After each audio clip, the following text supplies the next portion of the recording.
बिस्मिल्लाहिर्रहमानिर्रहीम। Prior knowledge knowledge पर हमारा एक डिटेल लेक्चर मौजूद है कि नॉलेज क्या है। आप उसको भी वॉच कर सकते हैं। आज हम डिस्कस करेंगे प्रायर नॉलेज।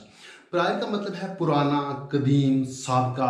तो प्रायर नॉलेज का मतलब क्या हुआ? प्रायर नॉलेज ऐसा नॉलेज होता है जब आप कोई टॉपिक या कोई नई चीज़ सीख रहे होते हैं, उस चीज़ के मतलब आपके पास जो पुरानी इंफॉर्मेशन होती है, जो पुराना नॉलेज होता है, उसको प्रायर नॉलेज कहा जाता है।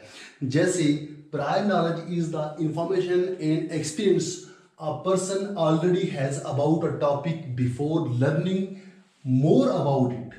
जब हम कोई नई चीज सीख रहे होते हैं, जब हम कोई नया नॉलेज सीख रहे होते हैं, तो उस नया नॉलेज या उस नई चीज, नई इंफॉर्मेशन के मुतालिक हमारे पास पहले भी कुछ साबका, कदीम या कोई इंफॉर्मेशन मौजूद होती है, जिसको प्रायर नॉलेज कहा जाता है।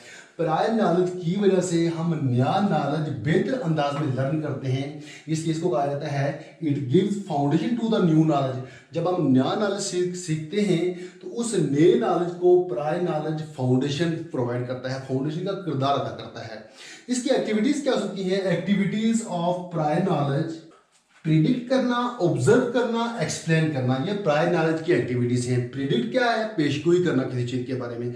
हम किसी चीज के बारे में पेशगोई तब कर सकते हैं कि जब हमारे पास उस चीज के बारे में पहले से कोई मालूमात मौजूद हो, हमारे पास प्रायर नॉलेज हो।